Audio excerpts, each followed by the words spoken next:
Discovery ISS, this is Houston. Are you ready for the event? We are ready for the event. CNN, this is Houston. Please call Discovery ISS for a voice check.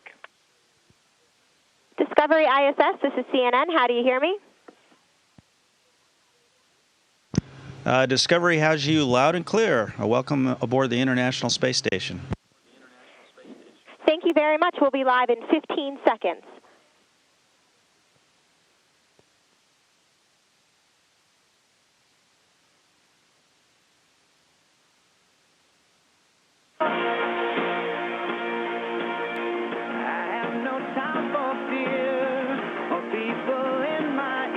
That's our control room, by the way. Yes, it is. It is not mission control, but it's mission control for our show. Yeah. Meanwhile, it is the countdown to the final countdown, I guess you could say, for the crew of Space Shuttle Discovery. They're in orbit right now. They wrapped up their second and final spacewalk yesterday, and they have the honor of being on Discovery for its final voyage ever. So this is crazy. This is big history. This is, and it's a little bittersweet. Yeah. It's actually a little sad. But the Discovery crew joins us from the space station. They're orbiting 220 miles above Earth, so we will have a little bit of delay, but you guys look great. It's Commander Steve Lindsay, Eric Bowe, the pilot, Steve Bowen, mission specialist, Alvin Drew, mission specialist, Mike Barrett, mission specialist, and Nicole Stott, mission specialist. Great to see all of you this morning. Let me start with Commander Lindsay. You guys launched Thursday. You got to the space station on Saturday. As we said, this is going to be the final mission. What has it been like so far? Well, so far the mission has been fantastic. We've accomplished most of our major objectives already. We had 2 successful spacewalks, accomplished all those objectives, plus a whole bunch of extra what we call get-aheads. We installed the last scheduled U.S. pressurized module to the space station. We installed a external stowage platform with critical spares for the space station. Been transferring and working a lot of science as well as some logistics and cargo transfers. So far the mission has gone just absolutely spectacular. We couldn't be happier with it, and looking forward to a couple of more days up here on our beautiful International Space Station. Commander, you are going to be the pilot when you bring this thing in for its final landing ever. The pilot, you'll be the commander. Pilot Eric Bowe is going to be riding shotgun. So you two are going to bring this thing in. Eric, I want to ask you, when you bring that down and you hear those final words from Mission Control to say successful landing of the space shuttle, what are you thinking about that moment? Well, we'd be glad to be back on Earth, and as the final landing, I think you said it before, it's going to be bittersweet. You know, the shuttle, it's amazing. The Discovery looks like it's flying its first flight, and it'll be a time that when we get to, there's a huge team that is involved in maintaining Discovery on the ground. So it's a huge pride for the 30 years plus of the shuttles flying, and Discovery doing great work on orbit. That really is, and we're just seeing the pictures right now. It's amazing. Alvin, I want to ask you, you got to do a special experiment, a message in a bottle experiment. What was that? A message in a bottle experiment was commissioned by JAXA, the Japanese Space Agency, where they wanted to capture a bit of outer space in a glass tube to bring back to put on display throughout Japan. So my job was to go out there and open up this bottle and capture some space, actually just the vacuum of space in this, and seal it back up to bring back to the folks for Japan. Folks, what an honor to speak to you, and I hope you're looking great up there. Continued safe mission to you all. We will all be watching very closely, all of us, the nation and the world, when you all bring it in. We'll be having a big round of applause for all of you. Good luck up there. We'll definitely be cheering you on. Good luck to all of you, and thanks so much for taking some time to talk with us this morning. Thank you. It's our privilege. You have a good day. Discovery ISS, this is Houston ACR. That concludes the CNN portion of the event. Please stand by for a voice check from WTTG TV. Agreed with a lower court that tossed out a $5 million judgment in a suit by the father of a fallen soldier from Maryland. All right, it's 8:14 right now. Let's get a look at the forecast and a little something extra from Mr. Perkins. Tony, good morning. We need it today. Cold start to the day. Need something to warm our hearts. So we have it for you. It's the My First 5 photo of the day. Discovery ISS, this is WTTG. How do you hear me? Discovery has you loud and clear. How us? I love that. Lyric. She is. Sound good to me? What's she got in her hand? I can't see. I can't it looks see. like some money, but maybe. Yeah, that's what I thought it was. Is it money? What's that? Keys. Keys? Somebody said. Oh, okay. Lyric's driving. She's going to drive, too. Oh, she's driving to school. Wow. Excellent. That's why she's got the sunglasses on and everything. All right. Ready to go. Lyric, you be Matching careful. her coat. She's cute. Thank you for sending it in. She's adorable. If you want to send us your child's picture. We're about a minute 15 away. You'll be speaking with Steve this morning. Thanks. All right, here's a look at the temperatures. Good news. We've gone up a little bit. Right now in Washington, it's 29 degrees. How about that? Yes, yes. 29 currently in Quantico. Gaithersburg at a cold 23 degrees. Annapolis, 28. Winchester, 25. Salisbury is at 28 degrees. Factor in the winds. They're blowing around out there. They're out of the north-northwest. 19 degrees is what it feels like. That's the wind chill. Feels like 19 degrees right now in Washington. Feels like 19. We're now about 45 seconds away. 21 in Culpeper. Here's your 5-day forecast. Look for a high today of only about 41 degrees, but it'll be sunny. Tomorrow, more sunshine, 51. Saturday, clouds and some rain showers, 60. Sunday, rain, 56. Monday, 52. That's about where we should be for this time of year. Look at the weather. Steve, back to you. Stand by. Here we go. Excited to talk with our next guest now. Astronauts aboard the Shuttle Discovery currently at the International Space Station until Sunday. But they are taking a few moments out this morning to talk with us, and we've got everybody on board up at the International Space Station. Good morning to all of you. I know you don't get a lot of downtime, so I'm curious if you get a chance to just kind of soak things all in today on this final mission for the shuttle.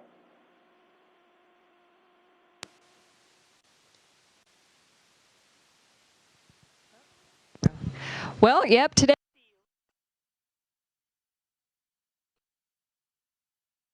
the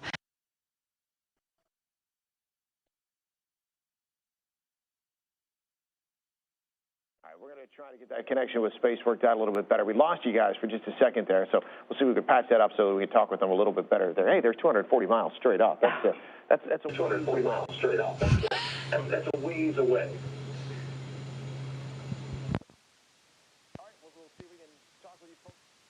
Go ahead and continue, station. Okay, I don't know how much of that you got, but essentially today we're at the point where we've completed our major robotics activities and our 2 spacewalks. So we'll be working some more transfer and getting a little time off, hopefully spend some of that looking out the nice panoramic window we have in the cupola module.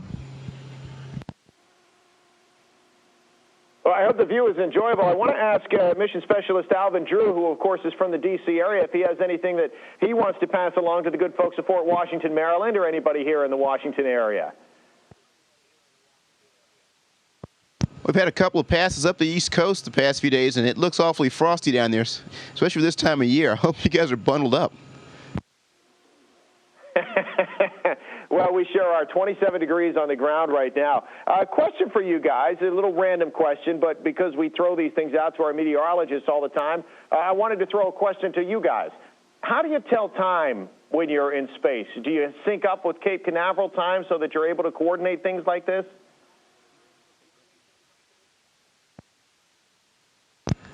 To be honest with you, when I'm up here, I have very little idea of what time of the day it is. I've got this fancy watch that NASA hands to me so I can keep track of 3 different time zones. One is a time that starts off when we take off from the pad. It's called mission elapsed time, and that's our clock. And for me, it just doesn't make any sense at all, but the schedule says when it says 3 o'clock to do this, and that's what I do. We have another one that's Zulu time, which is the time in Greenwich, England, where none of us live, and that's what the space station lives on. And so we use that clock for other things. And then I have a third face on here that tells me what time it is back in Houston, Texas, so I know when people are up and down so I don't give them phone calls at 2 in the morning because they're not as happy to hear from me then, even if I'm calling from the space station. I want to ask, anybody can answer this if the commander wants to take it or whomever would like to. But just the question to any of you, because you've done such a great service for our country and to explore what's happening out there. This being the last shuttle mission, is it a bittersweet moment?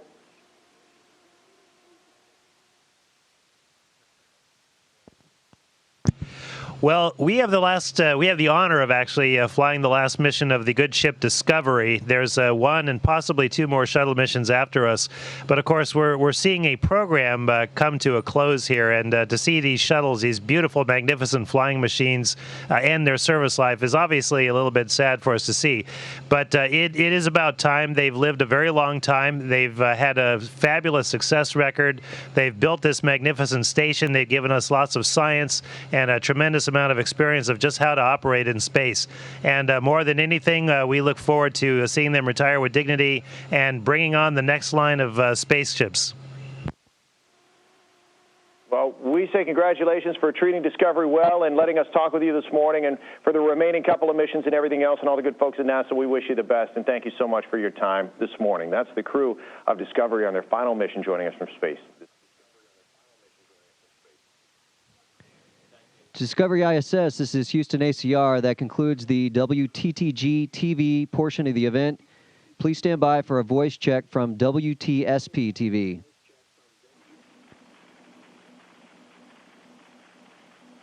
Discovery ISS, this is WTSP. How do you hear me? We have you loud and clear. Welcome aboard the International Space Station. Thank you very much. The crew of Space Shuttle Discovery, thank you for taking time out of your busy mission to talk with us. We really appreciate it. I'd like to start with talking to Nicole Stock, Clearwater High School graduate who's been before on the space station as a resident there for 3 months. And Nicole, it is excellent to be talking with you again. I want to lead off with a question from Tom on Facebook. He asked, if you could bring back one experience from space and share it with everyone down here, what would that be? Well, I think it would be a combination of two things, really. One would be that we should look at this this space station, this just really magnificent orbiting spacecraft as a true example of what we can do as an international community. This is a complex machine that's up here, and we have come together as countries from around the world and built it beautifully. And then I think I would also say that you can't walk away from here or float away from here without really appreciating what a wonderful planet we have. There is nothing like the views you get out the windows here of our just glowing, colorful planet to make us realize that we have a very special place to take care of, and it does such a perfect job of providing us with what we need to live and survive there. So I think those would be the two things. Can you describe for us what it's like to look down at the Tampa Bay area as you float over it? And Ben on Facebook wanted to know if you ever look anything up on the satellite view of like Google Maps and think, that is not as good as the view I had.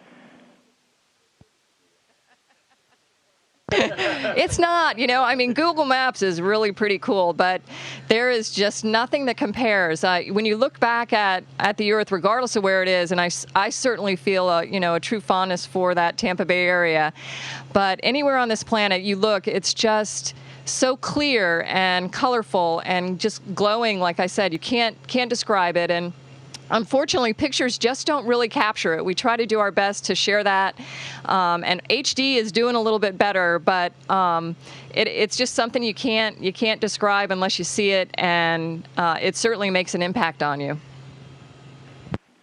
You guys are scheduled to have some time off today. What do you do with free time in space?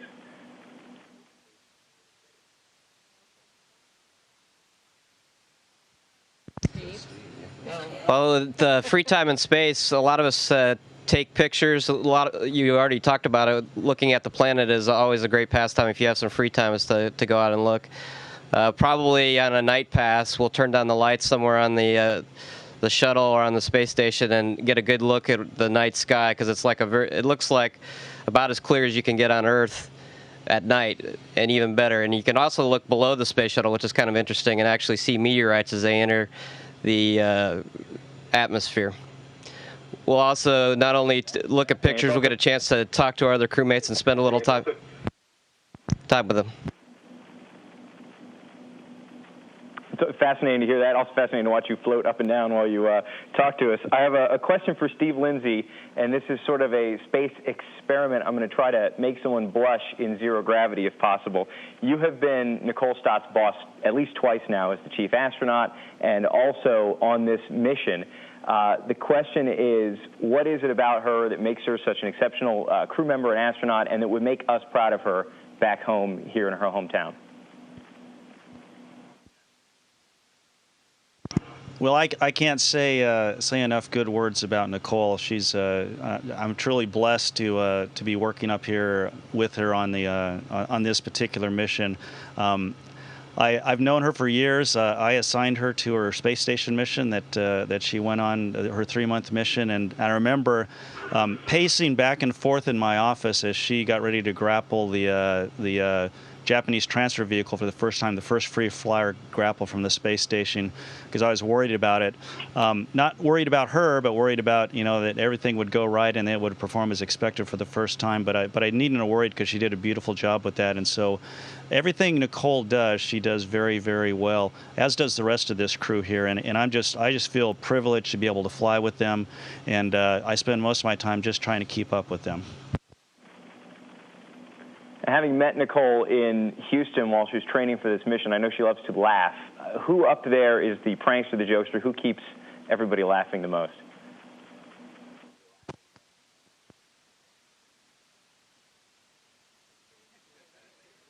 Boom! We got several amateur comedians on the crew, so it's kind of hard to say. Although I think Eric Bowe and Steve Bowen behind me, who's trying to hide from the camera, are probably the two biggest ones. I want to pass it back over to Nicole Stott real quick for just a couple of quick questions. Your son Roman, elementary school age, do you get to talk to him? How often do you talk to him? Well, I talk to him at least once a day. It's been once a day since I've been here on the shuttle flight, and I try to time that with the after-school kind of dinner time, and it works out really well. And he's excited to get to the calls. I'm excited to talk to him, and I try to do my best to keep him as engaged as possible. I think that makes it best for everyone. When I've talked to you before, you've talked about growing up here in the Tampa Bay area and what the support of the community's meant to you, what you learned in school, and all the people who've encouraged you along the way. What would you like to say to all of us who are down here looking up at you and just enamored by it and very proud of you? Well, I think thank you are the two words that come to mind. It just has been really impressive to me and very heartwarming, actually, to see how people have continued to follow my missions, which I also hope has encouraged them to follow, just the space program in general and to see the wonderful things that are going on. I look forward to coming back to the Clearwater and Tampa Bay area and sharing some of these experiences again. I didn't have a whole bunch of time to do that after my station flight, and I hope to spend some more time there showing some videos and pictures and just sharing the experience. One final question for you, Ms. Stott. There's been a lot of talk beforehand about this being Discovery's final flight, the last mission of what's sort of the flagship of the fleet. Now that you're there and this is real, how does the significance of this strike you?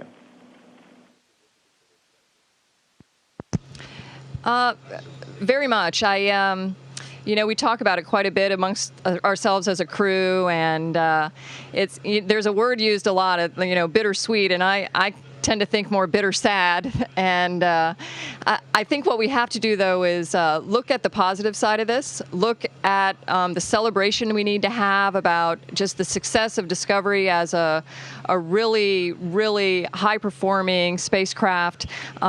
Discovery has done so many things in terms of helping build this space station, independent flights that it's done with satellite deployments and working as an orbiting laboratory on its own.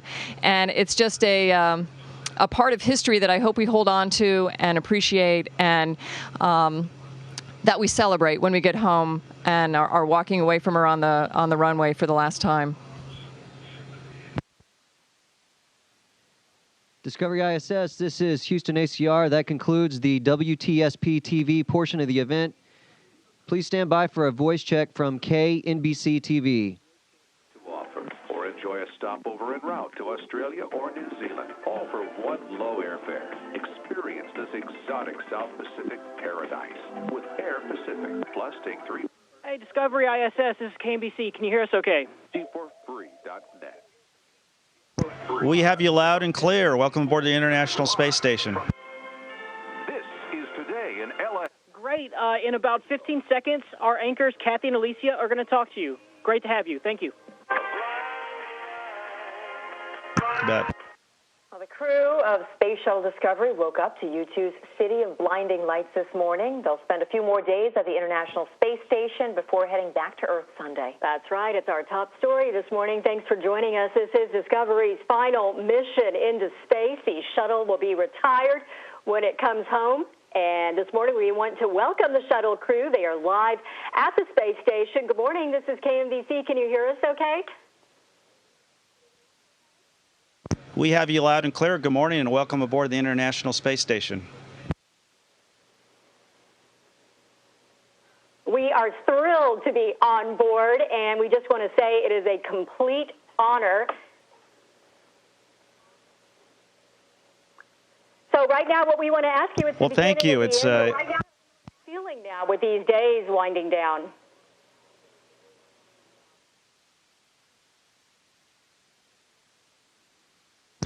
Oh, sorry, didn't hear part of the question. Well, I think it's a bittersweet moment for us. We're certainly enjoying our flight. It's been very, very successful so far, and it's just always a privilege to fly into space. It's certainly a privilege to be able to be flying on the last flight of Discovery.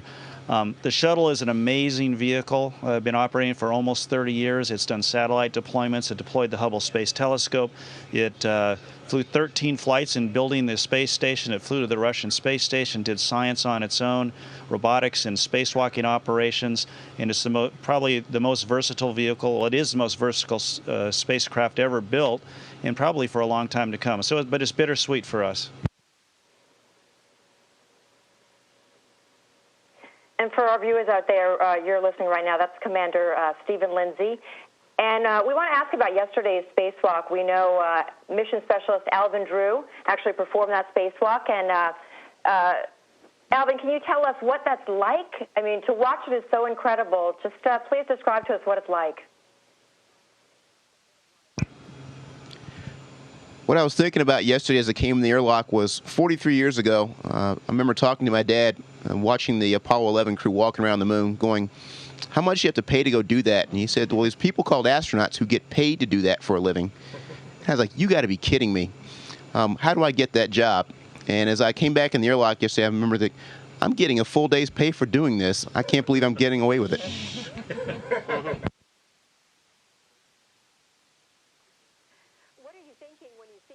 What goes through your mind?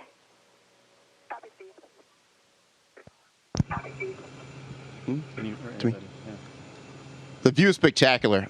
When I first went out of the airlock on the first spacewalk, I had to keep reminding myself I had a job to do and not just take in this gorgeous scenery around me. It's not just that it's a picture from space, which is glorious in of itself, but that you're actually immersed in that picture. You're a part of the scene. You've gone through the looking glass.